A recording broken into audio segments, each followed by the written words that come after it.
Ayo. Kaga faɗuwa ta waje ya zama. Me ka shirya za ka ba budurwarka da wannan azumin? Allah guduwa da ni. Ko sai gudu saboda azumi ya zo. Gaskiya ni dai ban gudu. Yanzu ma nan fara san ta wallahi. Wani shawara zan baka. Guda ɗaya. Zan joyan gayan can zan je in sato kuɗi a hannunsa.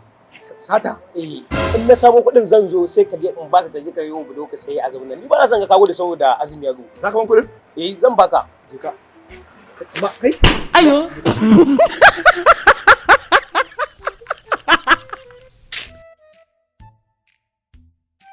Allah tambaya nake. Allah ya samu sauki. Wai to nake tambaya kuma na zo hanyar da ta kai ka cikin wallahi. Ka san na da wata gowa. Dorayi? Karama ko babba? Dorayi karama. Kana jina? Kana jina? In kai nan. Wannan ɗaya ka gani? Kana shiga na ga wani cikin tambaya a nan. Ayo.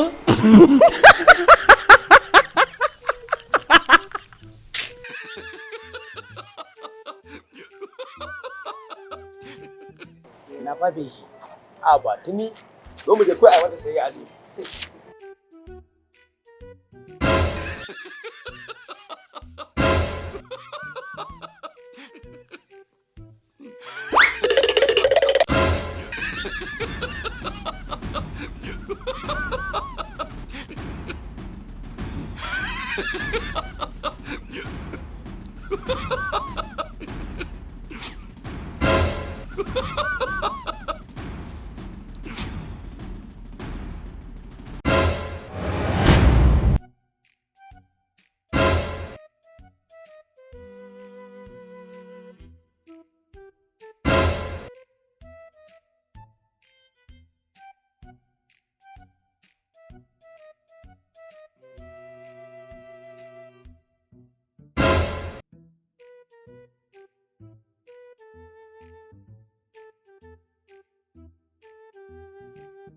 Ayo.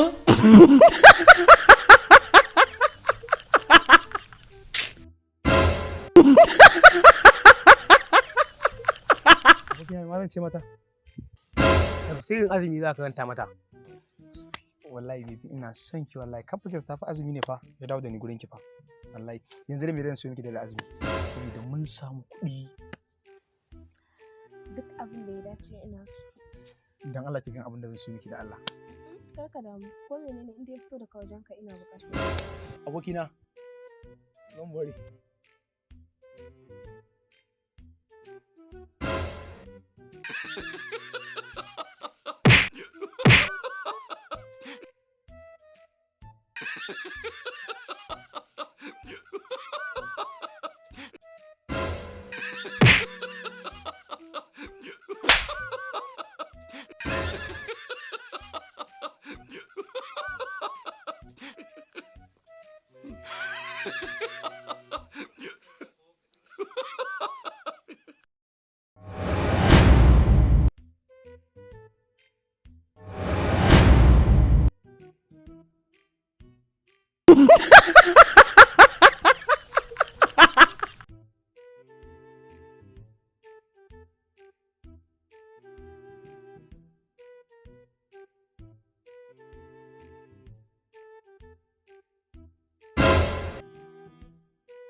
Umar ne ya aiko ka?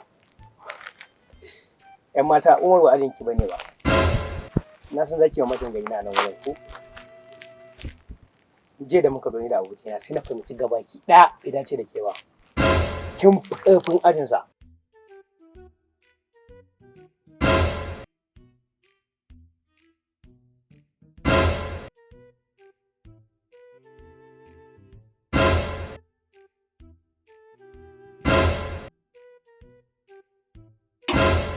Ya nake so mu soyayya da shi.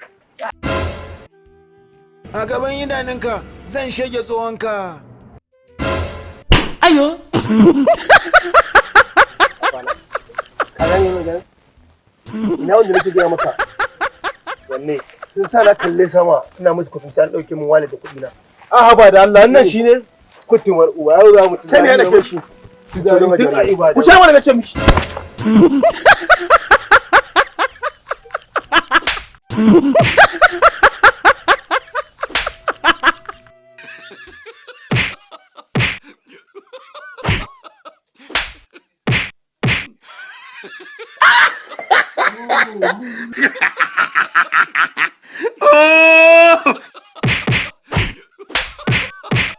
Ayo.